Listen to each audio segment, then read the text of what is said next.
Alright everyone, we've got some good news actually here, which is that the rate of deforestation in the Amazon rainforest is significantly down from what it was even a year ago, and it was already falling over time. It looks like the efforts of the Brazilian government, the other governments in association with them, of course there are 7 nations that have Amazonian coverage in terms of the true rainforest basin. Of course the tropics extend a lot further.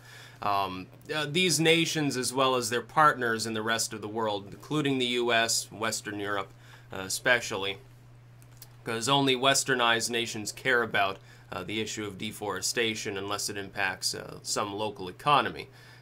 They have been doing a good job actually preventing some of the tree poaching that was going on, some of the slashing and burning bullshit. As well as the fact that, you know, Brazil's economy is on the ropes, so not everyone has the money to invest in buying a chunk of rainforest land to slash and burn, I guess, anymore at this point, which might be helpful. Venezuela, in all honesty, for all of the economic backwardsness and authoritarianism within their political structure, the government there and the people have done a fairly good job of protecting large swaths of the rainforest there as well. Because, of course, Venezuela has a chunk of it. Colombia, Peru, Ecuador, Guyana, and a little bit of Bolivia. And that's basically the extent of this vast area of nothing more than trees. We should be looking, though, to reforest some parts of the Amazon. That would be nice. Secondly, we're losing the battle in Borneo. Now, when it comes to preventing deforestation there, basically half of Borneo now is deforested into nothing but palm monoculture to supply the world palm oil trade. The problem being that they spray so many chemicals. I mean, they have erosion, wildfires due to drought because they've cleared off what used to be nice and spongy and humid is now kind of dried out and fucked. You see like sick animals occasionally. They got hit with a pesticide and then they wander around howling piteously for help, to the point at which the more intelligent ones, like an orangutan, might even approach you and be like, oh, please put me out of my misery, essentially. Give me a mango so I can just choke on the pit and die. It's really sad what's happening there. I would like to say something else, though. And this article attempts to insinuate, oh, well, the Trump admin is like bad on climate change and deforestation stuff. This is all other people's efforts, and a Bloomberg-led unofficial group of U.S. citizens came to talk about stuff.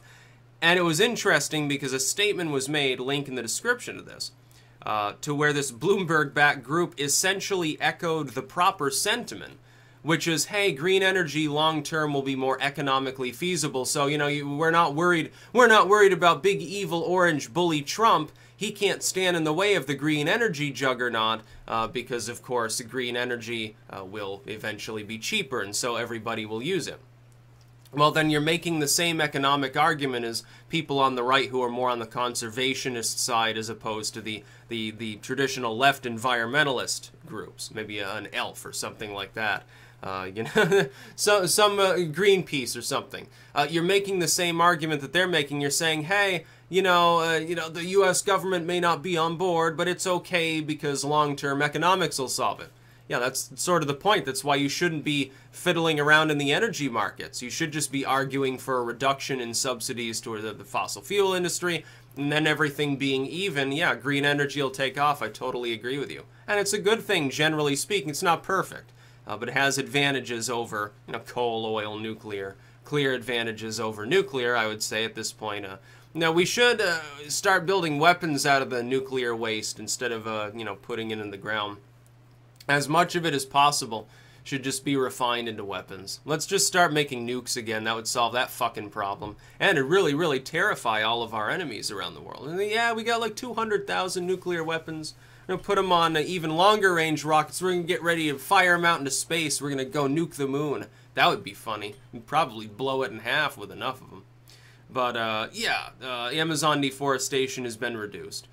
From the climate change perspective, it means nothing. They try to insinuate that, but you got to realize the biggest carbon sink that is absorbing CO2 emissions is the ocean. It has nothing to do with the Amazon rainforest. The rate of respiration and decay that goes on in parts of the Amazon is roughly equivalent to the same. Now, deforesting it makes the problem 1,000 times worse. I mean, of course. But the Amazon simply being there unperturbed is really more of a filtration system for the world. It's like, imagine it's a world long, along with the Congolese Basin, that you have these two separately functioning gigantic sponges that just sort of filter out all the bad shit. Nice, clean, pure water comes flowing through, and it captures a lot of bullshit that would otherwise be in the atmosphere. Not talking solely, of course, here about CO2. CO2 is a weak greenhouse gas. There are those that are far worse, like, oh, all those cows farting? It actually contributes more to the greenhouse effect, and the greenhouse effect does exist. That's why you get heat islands. You know, that and, you know, surfaces that hold heat, obviously.